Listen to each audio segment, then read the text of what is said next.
بسم الله الرحمن الرحيم الحمد لله رب العالمين وصلى الله وسلم وبارك على نبينا محمد وعلى آله وصحبه أجمعين أما بعد. We continue today with Kitab al-Riqaq, the book on heart softeners from Sahih Albukhari, and we are on the following chapter, Babu al-Sabri an Maharimillah, the chapter related to patience from doing things that Allah has made illegal. And patience is of various types, and this chapter is about patience from doing the haram. And usually they divide, as Ibn Rajab mentioned and we have mentioned here before, patience into three categories. Patience in doing what Allah subhanahu wa ta'ala ordered, and this includes, and patience is very clear in worships like fasting, for example, like al-jihad, going for jihad, like al-hajj, patience is very apparent there. So there is patience to do what Allah subhanahu wa ta'ala ordered. And this contains two struggles. It contains the physical struggle to do the thing, because you're actually doing something. And then there is also the inner struggle, and mu'ana nafsiyah. And that's why this is the highest levels of patience. When you do a good deed, that's the highest level. And this is categorically. There may be one individual bad deed that is better to be patient from some good deeds, for example, but this is categorical. Then the second level is patience from doing what displeases Allah, and this is what the chapter is about. And this includes patience from stealing for the person that needs money, patience from committing fornication, marriage, relations outside marriage and other things, patience from disobeying Allah subhanahu wa ta'ala.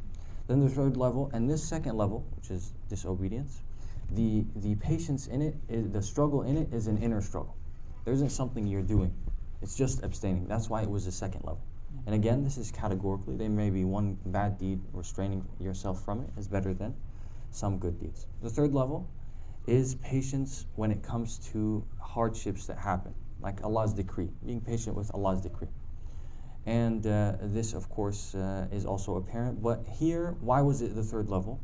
Shaykh ibn Uthaymeen, and most of these points are from him, he said because this isn't something to start with which is from your actions.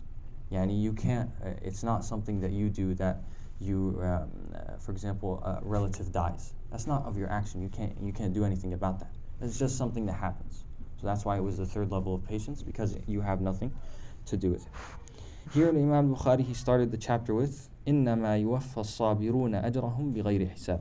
The ayah from the Quran, indeed the patient will be given their reward without account, meaning it can't be limited.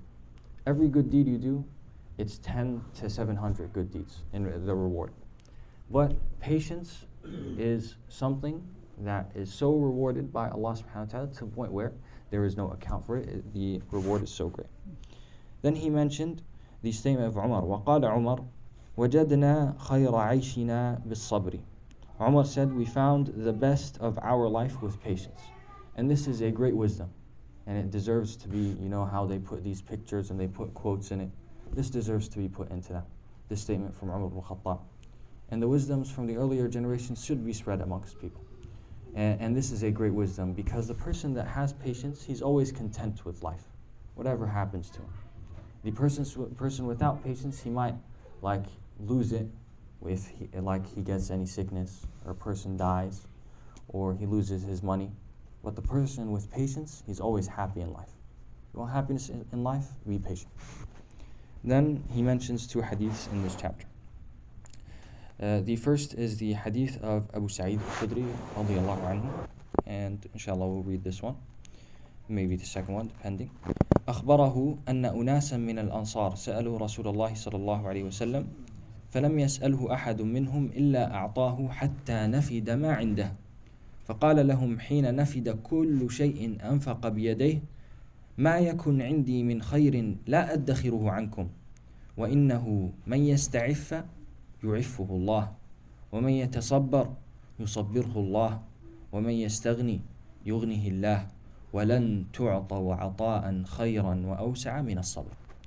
Narrated Abu Sa'id radiyallahu anhu, some people from the Ansar asked Allah's Messenger sallallahu alaihi wasallam, and he gave to every one of them who asked him until all that he had was finished.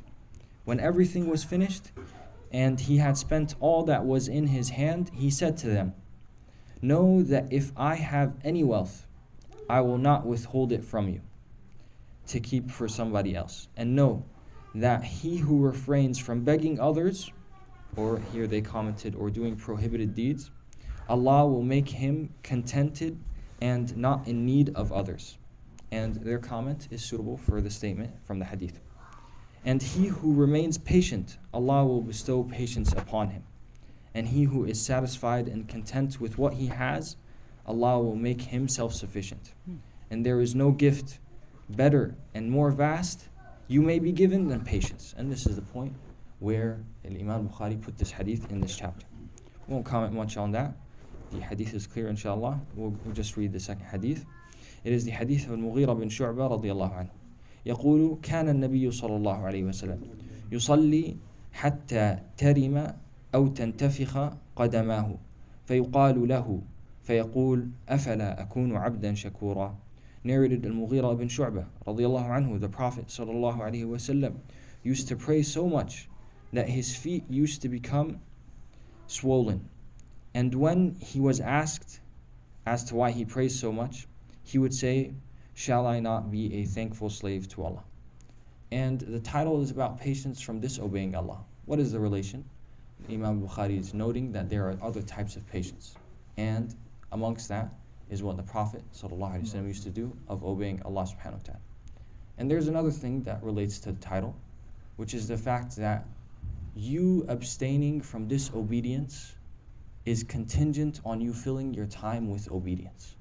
A person cannot maintain staying away from what Allah is displeased by unless he fills his time with what Allah subhanahu wa ta'ala is pleased by. وَجَزَاكُمُ اللَّهُ خَيْرًا وَالْحَمْدُ لِلَّهِ.